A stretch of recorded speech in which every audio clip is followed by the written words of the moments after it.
Hey guys, it's Dr. Eve. I am sharing today another African American author, and her name is Natasha Anastasia Tarpley. She is the author of I Love My Hair. This book is particularly interesting to me because of the importance of sharing with young girls on how to embrace and love their hair.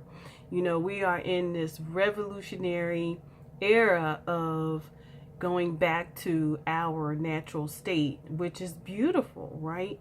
And sometimes it takes a little extra effort to share that with our girls who have been used to a world where they thought that straight was right? So for those of you who don't know me, my name is Dr. Eve, and I'm super excited about sharing with you some books by African American authors and some of the books that I share with my daughters, my kings, my queens, and the impact that that's had on our lives. And I think that it is super important for us to be extremely intentional about the books that we put in front of our children, to make sure that they see themselves, that they know themselves, that they understand who they are, and that they can embrace who they are through the love of reading. And so today I'm going to share with you just a little excerpt. I'm going to first share with you what the author had to say about why this book was so important to her. And she shares in her author's note, "This is how I fell in love with my hair. When I was a little girl, my mother would often comb my hair in the evening before I went to bed. I would make myself comfortable between her knees as she rubbed sweet-smelling oil along the line of my scalp where she had parted my hair. Then she would start to comb. Sometimes she would tell me stories to distract me from the pain of stubborn tangles. But what I enjoyed most about those evenings was being so close to my mother. The texture and sound of my hair sliding through her fingers, the different hairstyles she would create, the smell of the hair of oil mixing with the lingering scent of her perfume. I loved the way we laughed and talked about the day's events, just the two of us.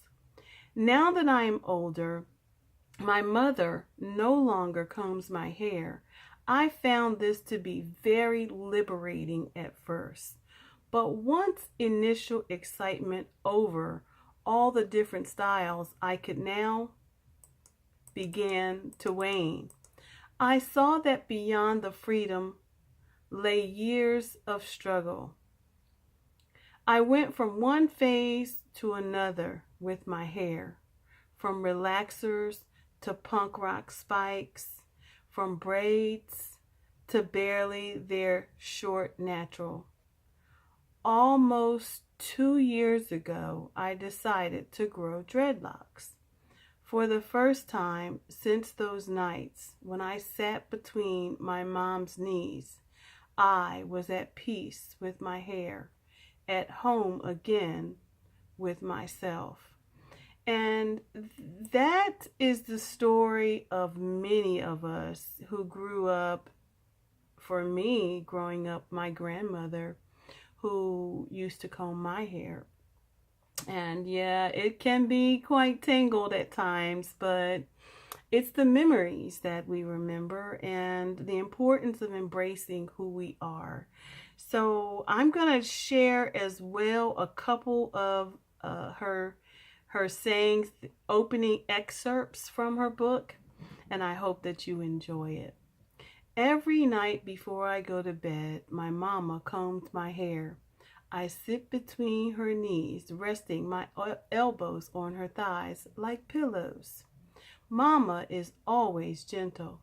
She rubs coconut oil along my scalp and slowly pulls the comb through my hair, but sometimes it still hurts."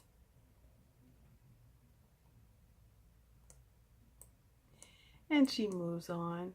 "When Mama gets to especially tangled places, I try my hardest not to cry, sucking in my breath and pressing my hands together until they're red.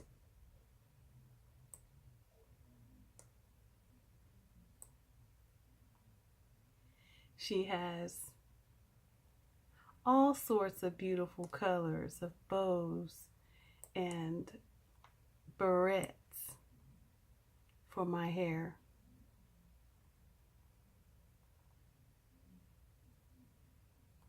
I try my hardest not to cry, sucking in my breath and pressing my hands together until they're red. But a few tears always manage to squeeze out. Mama, stop! I cry when I can't stand the comb tugging at my hair any longer. This is the story of many of us, and if you think about it in retrospect, many of us can resonate with this story. But nevertheless, it's very important that we share these types of books with our girls and boys. If we have boys who books that can share wisdom with our boys, we need to be very selective as well. With our girls, be very selective as well. And so this book is available on Amazon, and it is I Love My Hair. It's available in paperback. It's Natasha Anastasia Tarpley, and it's available in paperback, and it's available also in used and new forms. So I'm going to drop the link below for you to share a book with your daughter. This was an amazing book that I gave to my daughter a couple of years ago when she embraced her natural hair, and she was too, like little Natasha. But it was the relationship that made a difference. So go out, be very selective in how you put books in front of your children and the books that you put in their hands. This is Dr. Eve. Catch me again on the next issue of African American Reading with Dr. Eve. Bye, everyone.